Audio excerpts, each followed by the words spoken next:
दे धडक बेधडक आपल्या परिसरातील ताज्या घडामोडी, घटना, समस्या, विविध क्षेत्रातील सर्वदूर बातम्या पाहण्यासाठी लोकशक्ती लाईव्ह न्यूज चॅनलला सबस्क्राईब करा आणि नोटिफिकेशन मिळवण्यासाठी बेल आयकॉनला प्रेस करा।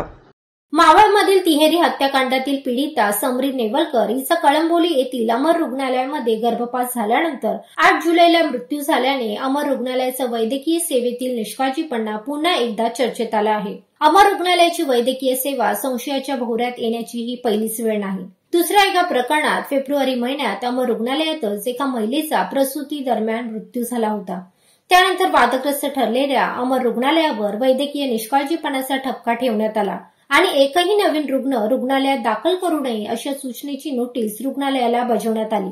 मात्र तरी देखील पुण्यातील समरी नेवलकर हिला 8 जुलै रोजी रुग्णालयात दाखल करून घेतले। त्यानंतर तिचा गर्भपात करण्यात आला आणि त्याच रात्री तिचा मृत्यू झाला। त्यामुळे आजही या रुग्णालयात रुग्ण दाखल केले जात असल्याचे स्पष्ट झाले आहे। अमर रुग्णालयावर प्रशासनाची कडक नजर असती तर तिहेरी हत्याकांडाची घटना टळली असती अशी चर्चा पनवेलमध्ये सुरू आहे। अमर रुग्णालयात 8 जुलैला 25 वर्षांची समरी नेवलकर हिला आणणारा व्यक्ती गजेंद्र दगडखेर याने त्याची ओळख डॉक्टर अशी सांगितली। सोबत असलेली समरीन आपली पत्नी असून 2 बालकांचा तो पिता असल्याचे सांगत त्याने समरीनच्या शरीरात रक्त कमी असल्याने तिला 2 सलाईन लावण्याची विनंती केल्याचे डॉक्टर अर्जुन पोळ यांनी सांगितले। अमर रुग्णालयात रुग्णांना दाखल करण्याची अनुमती नसतानाही डॉक्टर पोळ यांनी पीडितेला रुग्णालयात दाखल करून सलाईन लावल्या। सकाळी 9:30 वाजता आलेल्या पीडितेचा रात्री 9:45 वाजता मृत्यू झाला। त्यानंतर समरी नेवलकर हिचे शव आरोपी गजेंद्र दगडखेर याने मावळमध्ये नेऊन इंद्रायणी नदीत सोडले।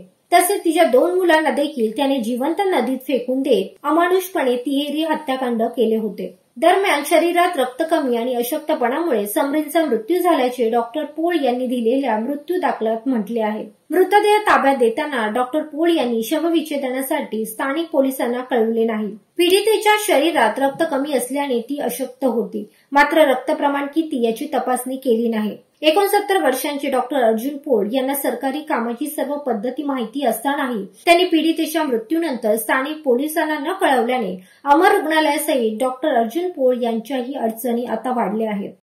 लोकशक्ती लाईव्हसाठी न्यूज ब्युरो, नवी मुंबई। अशाच सच्चाई दर्शवणाऱ्या बातम्या पाहण्यासाठी लोकशक्ती लाईव्ह न्यूज चॅनलला लाईक करा, शेअर करा आणि सबस्क्राईब करा।